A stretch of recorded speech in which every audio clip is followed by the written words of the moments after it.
I shall therefore ask most graciously a statement by Dr. Samura Kamara, leader and head of the APC. Welcome to the podium.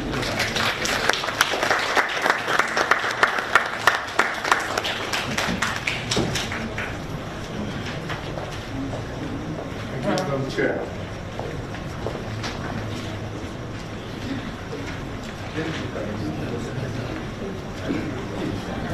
Distinguished representatives of the Commonwealth, the African Union, the Leone Community of West African States, leadership and staff of the National Peace Commission of Sierra Leone, members of the Diplomatic and Consular Corps, representatives of the Sierra Leone People's Party, comrades of the All People's Congress Party, here present, members of the press, distinguished ladies and gentlemen, fellow Sierra Leoneans, good morning. Let me start by humbly welcoming you all to this historic and defining moment of our time, which is holding an inter-political party dialogue that aims to find a consensual solution to the governance stalemate. I especially appreciate the presence of representatives from the Commonwealth, the African Union, and the Economic Community of West African States, ECOWAS, who have taken their time and spent their resources to be with us here today. Their presence is a clear testament and demonstration of their commitment to the achievement of democracy, peace, security, development, and stability in our beloved Sierra Leone and elsewhere in the rest of the world. Thank you very much, Your Excellency, Madam Fatuma Diallo, former Vice President of the Republic of the Gambia, and thank you also, Justice Sangeh, for agreeing to facilitate the dialogue by joint courtesy, Commonwealth, the aid, and ECOWAS. Hearty congratulations from the people of Sierra Leone to you, our colleague, Professor Michel Scobie, for your high academic achievement as professor a few days ago. These three institutions, together with our other development partners, here resident in Sierra Leone, continuously engage us as a party on the need for all political parties and other stakeholders to work together to ensure a peaceful elections outcome and to commit to the tenets of democracy and the rule of law as we embark on the June 2023 presidential and general elections. One important outcome of our engagements with our international partners was the signing of the Peace Pledge a few weeks before the elections, a pledge that the APC fully adhered to. For us in the APC, our paramount interest has always been, and will continue to be, the peace, security, and stability of our beloved Sierra Leone. Accordingly, our commitment to having free, fair, credible, and non-violent elections has been attested to in our several press releases before, during, and after the elections. Unfortunately, the entire electioneering process was played with a plethora of premeditated and carefully structured actions aimed at rigging the elections before and throughout the entire process. And these include the perpetration of violence, intimidation, and a disproportionate display of what I would describe as gun power against the leadership, members, and supporters of the APC. We also suffered from deep-rooted ethno-regional pride that has succeeded in dividing this peaceful nation. And worst of all, from state capture and partisan use of public institutions, including all elections management bodies, which further deepened the divide in the country and fueled the brutalization of the opposition in their homes as well as in their communities. Many simply because they are either APC or they are Northwesterners or they are perceived not to have voted SLPP, and above all, as carrying Samura identity. Your Excellencies, lead facilitators, it is this premeditated and ingrained hate, along with untold anger, intolerance, and tribalistic tendencies against the Bill regime against the opposition since 2018 that represents today the bedrock of Sierra Leone's heightened political tension.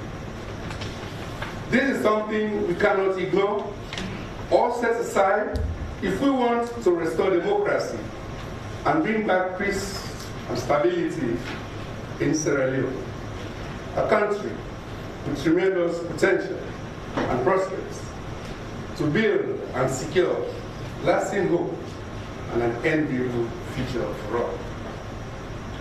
It is worth noting that the June 24, 2023 election and its aftermath was merely a combination of the reasons that have brought us here today. Since 2018, when the APC peacefully transitioned power to the SLPP, the leadership, members, and supporters of the APC party have never been at peace under this regime. We handed over power to the SLPP because we respect democracy and democratic processes. Whilst we did question the results produced by the Electoral Commission, we have no doubt that handing over power was the right thing to do. To us, the interests of the nation was much more paramount than our partisan and personal interests. Importantly, we wanted to keep the country united. Sierra Leoneans had prior to 2018 worked very hard for 15 years to ensure that we built on the hard-earned peace and democracy that the country had enjoyed since the Civil War ended in the year 2002. However, on taking power in 2018, the SLPP made it their primary focus to directly target the leadership, membership, and even sympathizers of the APC, while at the same time fragmenting the country and setting the stage for the state we are in today. The state characterized by a deteriorating democratic space, the instrumentalization of police, the military, and notably the Electoral Commission, Sierra Leone, led to a culture of impunity that will see the Electoral Commission produce 2023 election results that did not reflect the will of the people, and that saw the leadership of the APC directly targeted at the party office while election results were being awaited, resulting, unfortunately, in one of our members eventually killed by the state security personnel. These and several other extrajudicial killings still remain uninvestigated. May our gentle souls rest in perfect peace and light perpetual shining for them. On June 24, 2023, Leoneans, irrespective of tribal or party affiliations and continual intimidation, went to the polls in the largest numbers ever seen in a presidential and general election to make their voices heard, which was very inspiring. They expected free and fair elections, since these are essential for democracy. They expected, at the end, the Chief Electoral Commissioner, Mr. Mohammed Kone, and his team of commissioners could not produce the disaggregated results of the elections at all polling stations to show that President Leone actually won 2023 presidential election. Your Excellencies, distinguished ladies and gentlemen, the questions which all of us well-meaning and patriotic Sierra Leoneans are asking today are, why is the Sierra Leone Electoral Commission refusing to publish all certified polling station results? What are they hiding? Who are they working for? What gives them the urge and the audacity to deprive the people of their constitutional rights? Since announcing the results of the elections, Mr. Kone, a man who ironically had served the African Development Bank at high office of principal investigator for fraud and corruption, and his commissioners have been repeatedly called upon by the main opposition APC party, the international community, and Sierra Leoneans at home and abroad to publish the disaggregated results at all polling stations. But for some strange reason or reasons, other than that of covering up their fraudulent track, they are refusing to publish all polling station result forms, RRFs, signed by political parties, polling station agents, returning officers, and certified election observers. Surely, our facilitators, law or no law, releasing these results would enhance transparency and accountability, which is essential for public confidence in the declared outcome. What has become apparent, and perhaps unknown to them, is that by the very dangerous and unprecedented behavior of the Electoral Commission, by not publishing the disaggregated results, they have further compounded an already existing atmosphere of fear, violence, insecurity, as well as political and economic uncertainties in the country. By the end of President Leone's 5-year administration, let it be known that Sierra Leone was at a crossroads ahead of the June 2023 elections.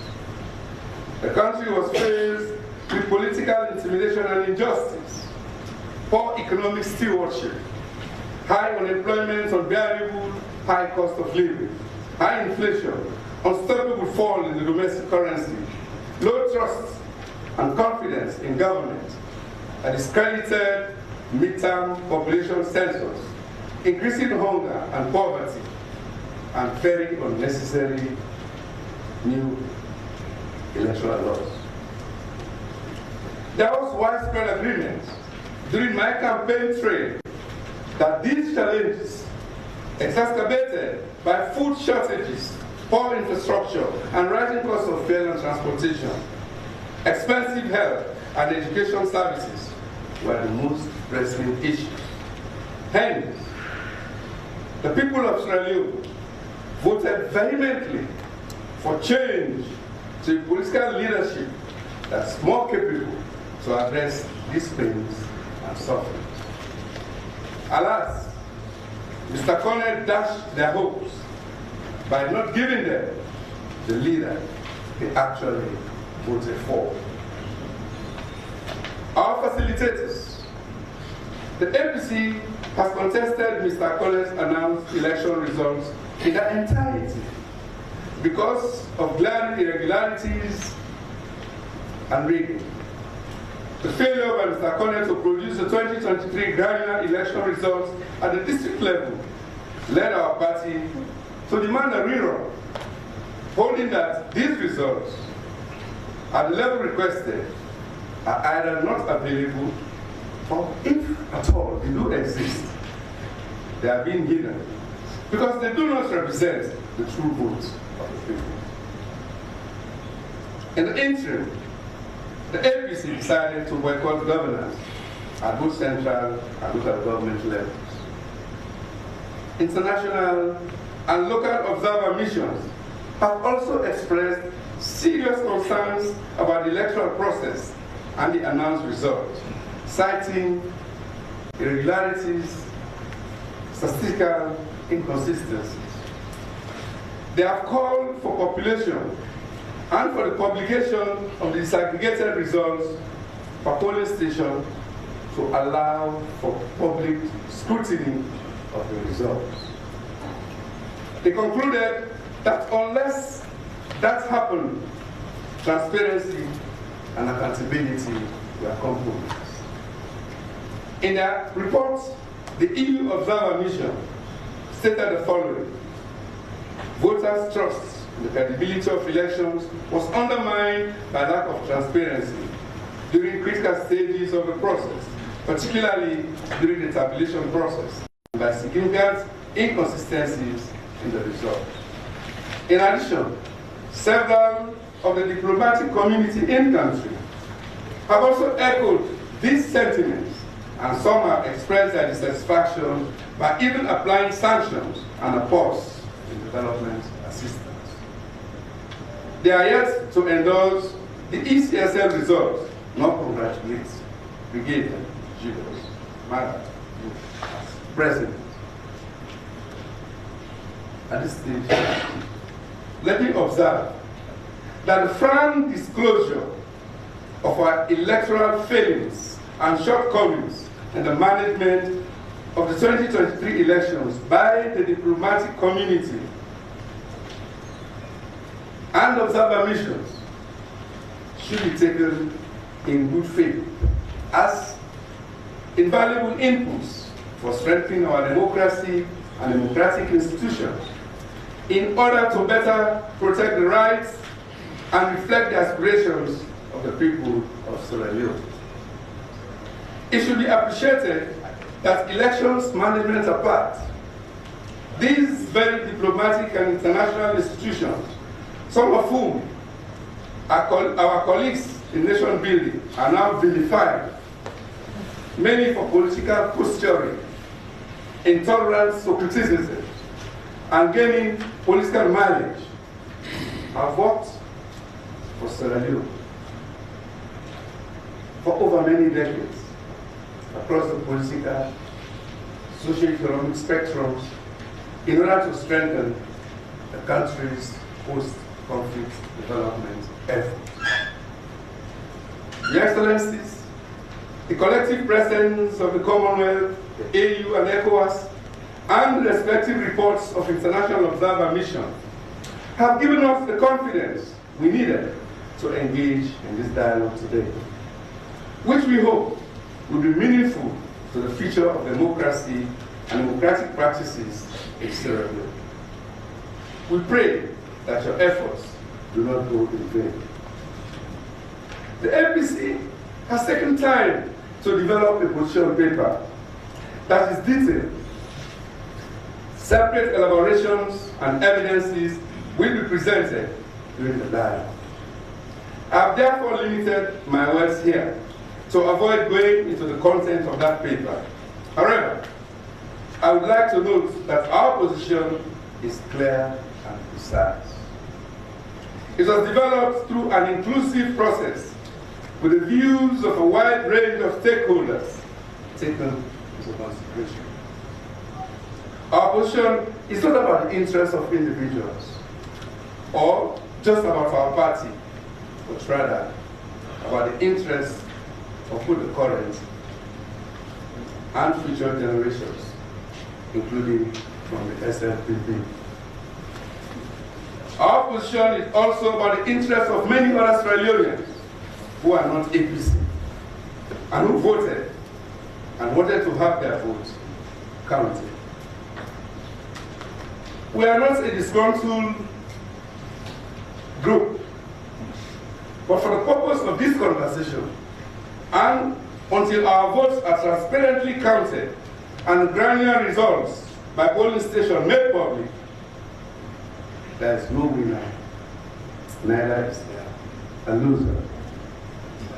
Without releasing the disaggregated vote counts, the people will have no way of knowing the outcome of their voting efforts.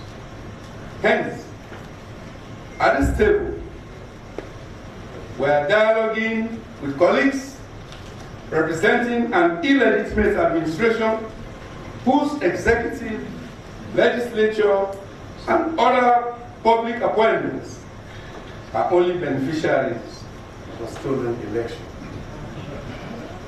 I can easily draw your attention to the very unguided utterances and some bad faith actions by members of this illegitimate administration, especially on the eve of the dialogue.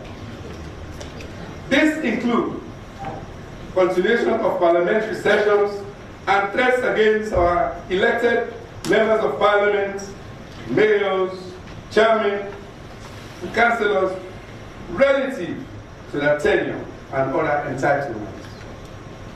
All meaningful political engagements of national interest are usually preceded by preambles and signaling.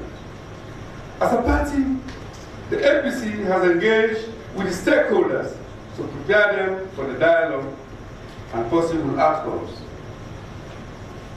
In addition, we have signaled through the Peace Commission that we are coming to this dialogue with an open mind, a genuine desire for peace, and an anxious urge to reach a consensual solution that can enable the country to be back on the path to development, progress, and democracy once again.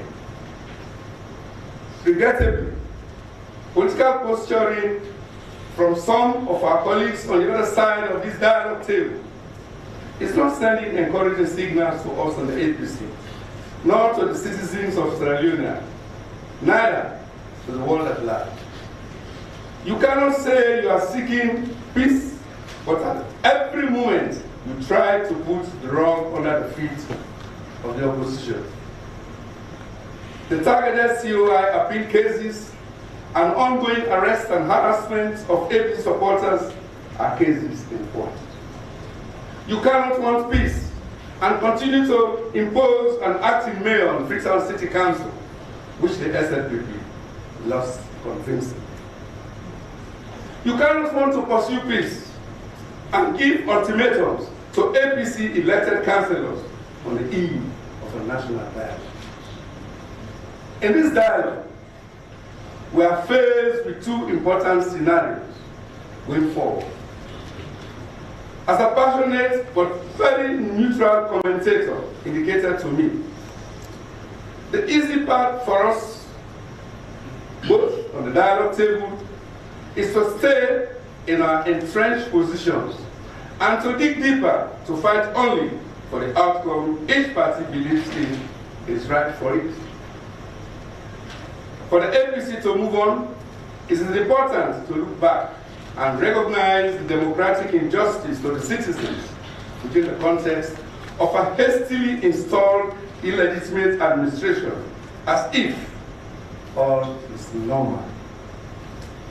For the SLPP to move on, it is important to look forward while recognizing the injustice of an electoral coup against the citizens, and how this can be peacefully mitigated for now and into the future.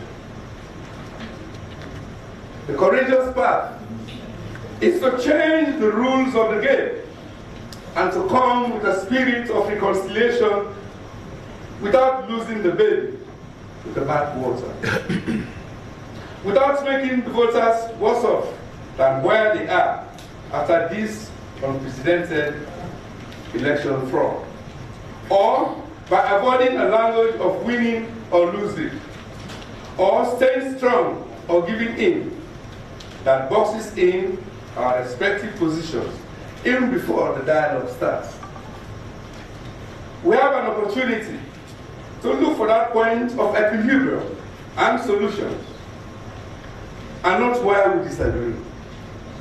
An opportunity to put aside for this moment our party colors, intimidatory tactics, noisy supporters, and personal pride and ego, and to recognize that this is a matter of national importance, not a battleground for political giants.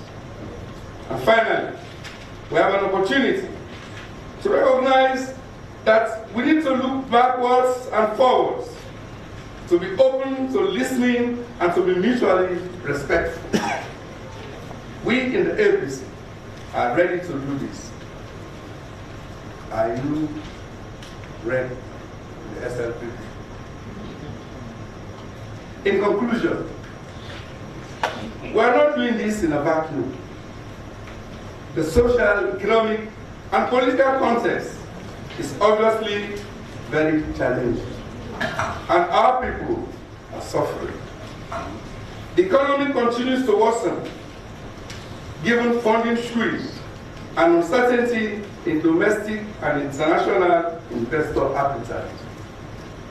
We owe it to our citizens to put all our efforts to build cohesion and find a win-win way forward that puts the people in full position.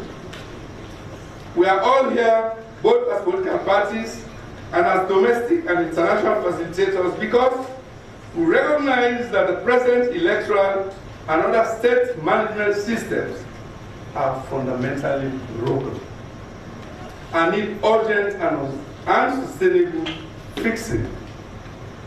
We cannot fulfill the country's potential if so many of our people feel that their vote was not respected. It's a test of leadership to choose what is right, even when it is difficult, or our people may criticize us for that reason.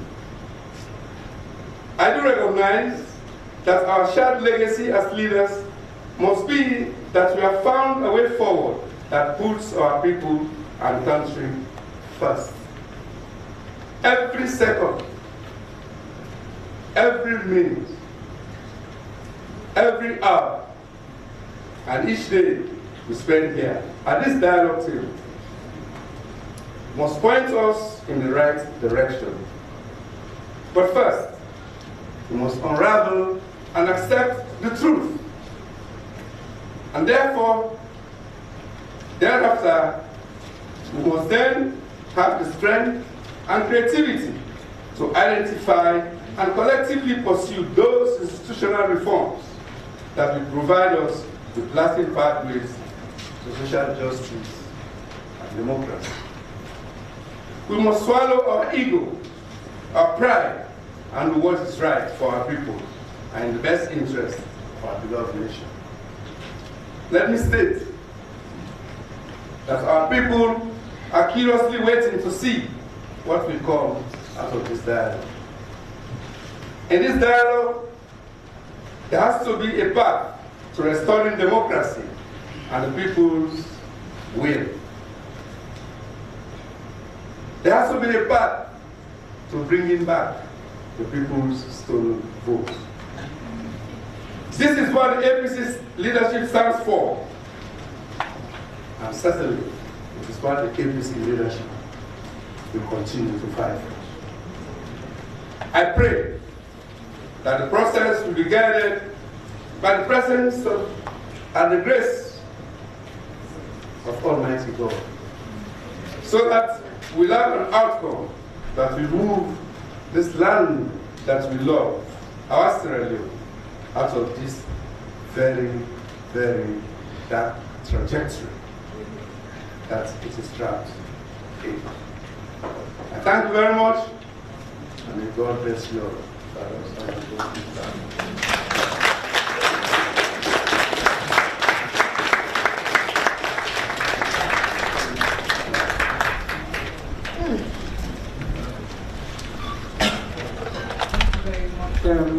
Dr. Samura,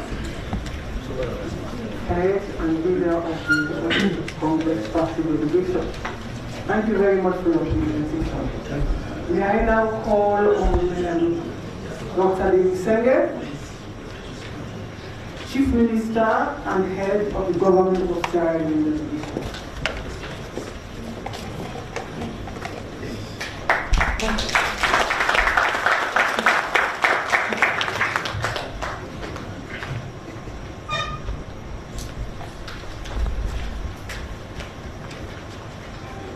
Thank you very much, Chair, Her Excellency, honorable members of the mediation from the AU, ECOWAS, Commonwealth and the Independent Commissions of Peace, ministers of government, members of parliament, members of the diplomatic corps, our friends from the APC, distinguished ladies and gentlemen, good morning.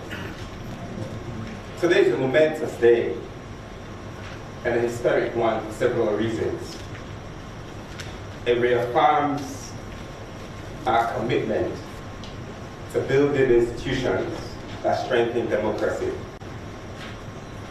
3 years ago, after a national consultative dialogue, the Independent Commission for Peace and National Cohesion was established. It wasn't established out of a vacuum.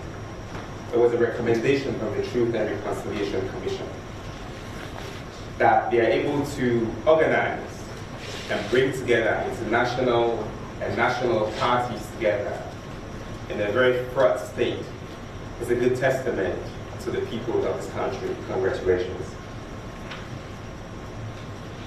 We thank them for their leadership and for all the roles they've been able to play to get us here. So why are we here as a government? We're here because of our commitment and understanding that when there is a mediated dialogue, we're able to go past our differences.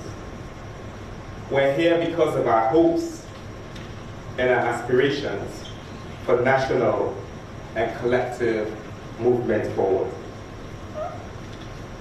And as such, we expect that at the end of this mediated dialogue, we will see and expect the full participation of our friends in the All People's Congress in government.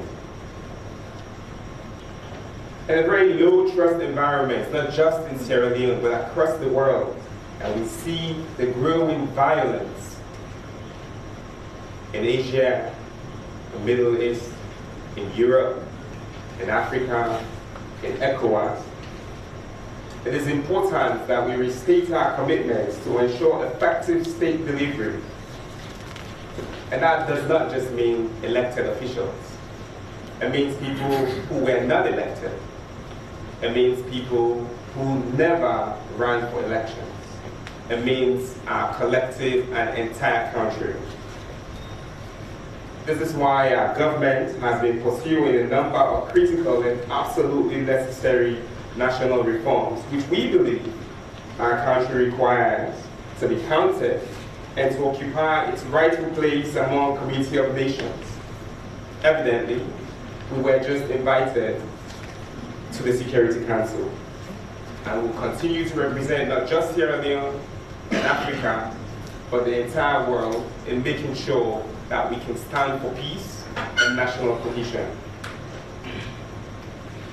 Over the last couple of years, our government has repealed the seditious libel law. We've removed the death penalty. We've enacted the Gimme Bill. We reviewed and updated the PPRC Act, the Education Act, the Local Government Act, the National Investment Act, the Independent Commission for Peace and National Cohesion Act, the National Disaster Agency Act. We revised the anti-corruption law, well over 90 laws in the last 5 years. And because we believe that we're not done and governance does not stop, our team has continued to work on the Criminal Procedures Act of 1965, which currently does not guarantee justice to our people, particularly if you're poor. Because if you're poor and cannot pay a fine, you get sent to prison. Our government understands that poverty should not mean lack of access to justice. We're here because we believe in mediation. There does not exist a mediation bill. We will work to make sure that there is a mediation bill in this country. And all of these are aimed at ensuring that the necessary and appropriate legal and regulatory environment is created to enhance effective and efficient government of Sierra Leone, not government of the Sierra Leone People's Party. A number of initiatives have been rolled out to ensure that our country strengthens its culture of inclusivity and participation. I mentioned the Gimme Act and the efforts of all political parties that were put in place to make sure we all honor that law. This is why when our friends from the APC go to Parliament, there will be a lot more women in Parliament in our lifetime in this sitting than there has ever been at any given point in time.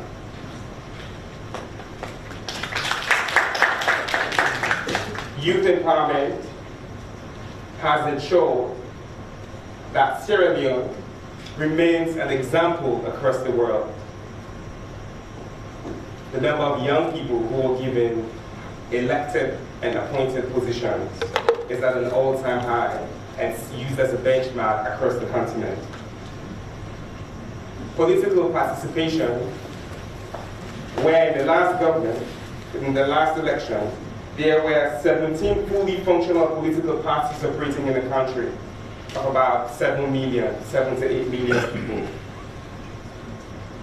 CSOs are actively encouraged and have statutory positions in many strategic national institutions.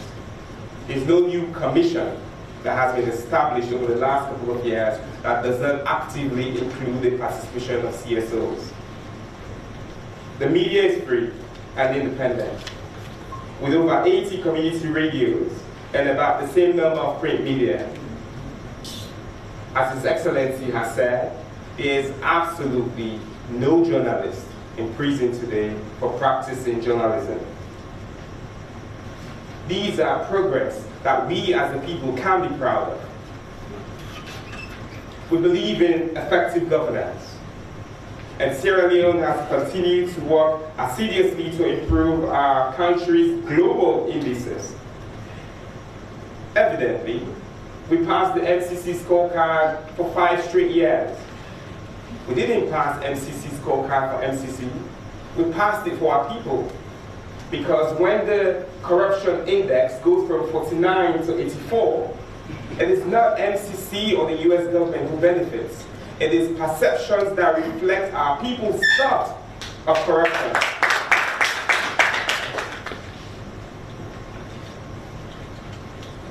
As a nation and as a people, we must all continue to work to make sure that the image we project and propagate about our people reflects the true realities of our people. We cannot, for political gain, for financial gain, for personal gain, project things that do not reflect the realities that we see on the ground and the true perceptions of our people. And these indices, from MCC to the more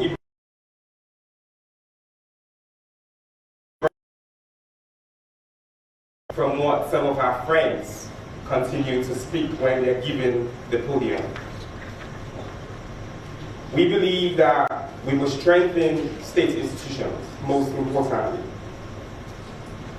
I spoke about the Independent Commission for Peace and National Cohesion, which came out of the Truth and Reconciliation Commission.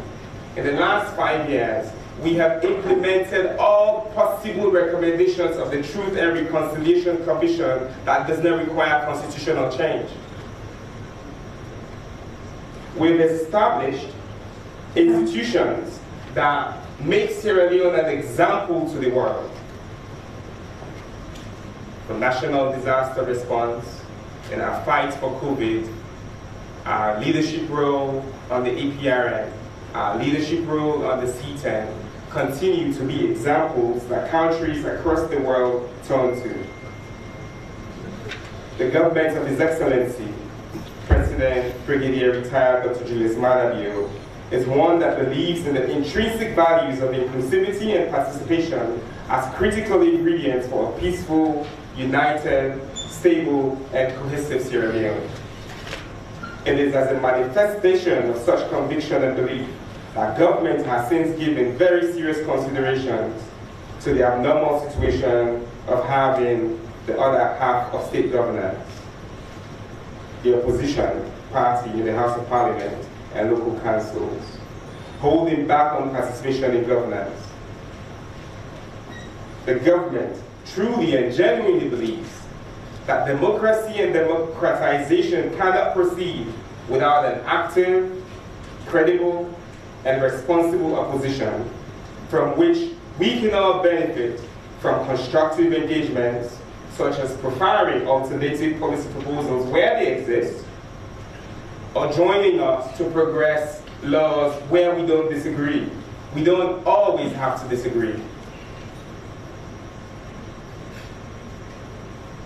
We're not here because we've been forced to.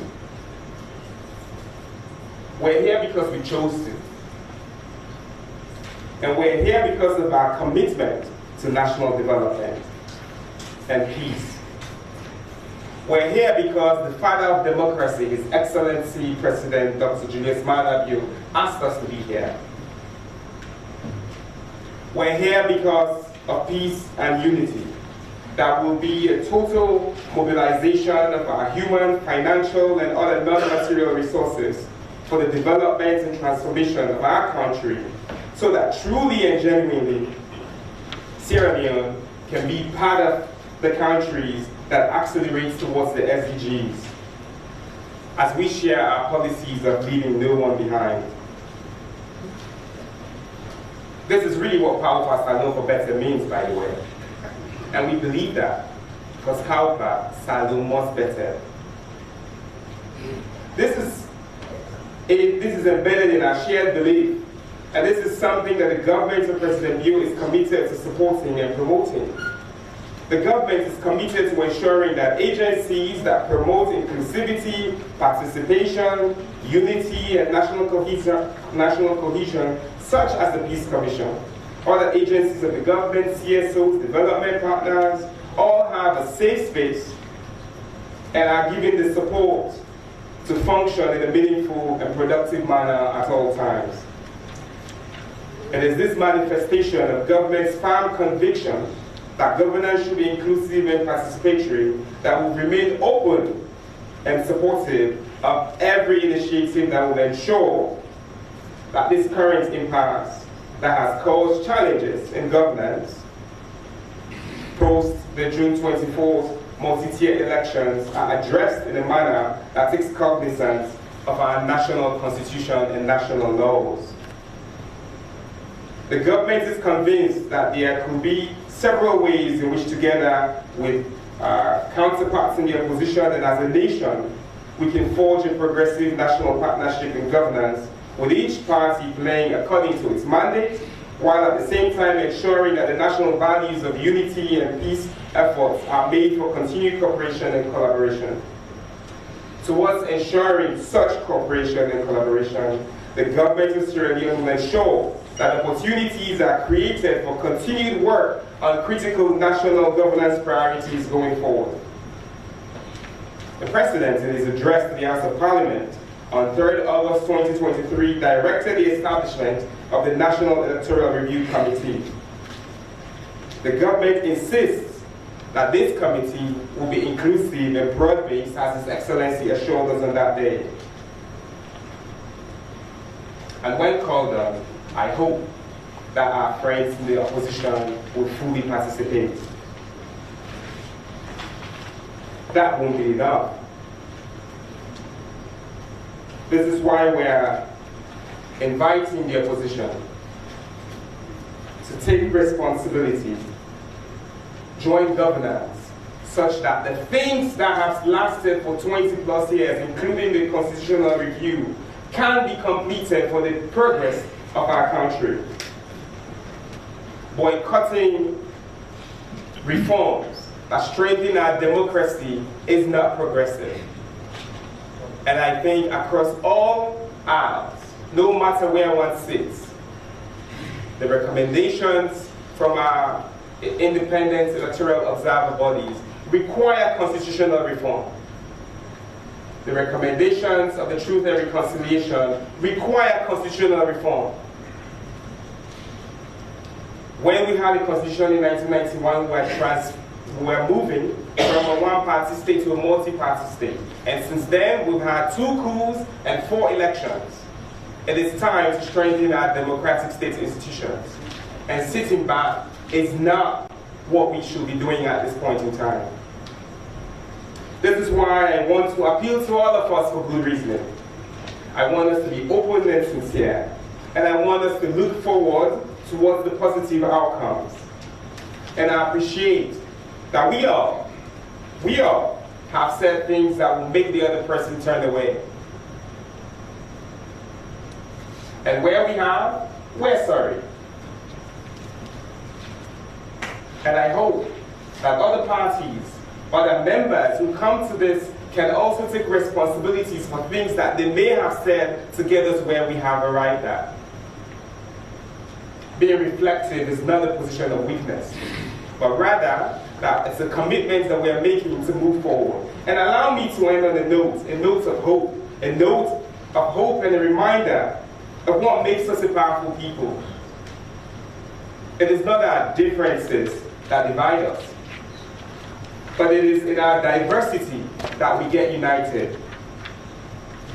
Dr. Samura Kamara's wife is my auntie, not a distant blood auntie, a very close auntie by blood from Pujan. I mention this to say that it is our diversity in thought that must unite us, because he's an uncle. Our religious tolerance, as demonstrated by our daily prayers that our children have in school every day. They have Christian prayer and Muslim prayer. Every program, we have Christian prayer and Muslim program.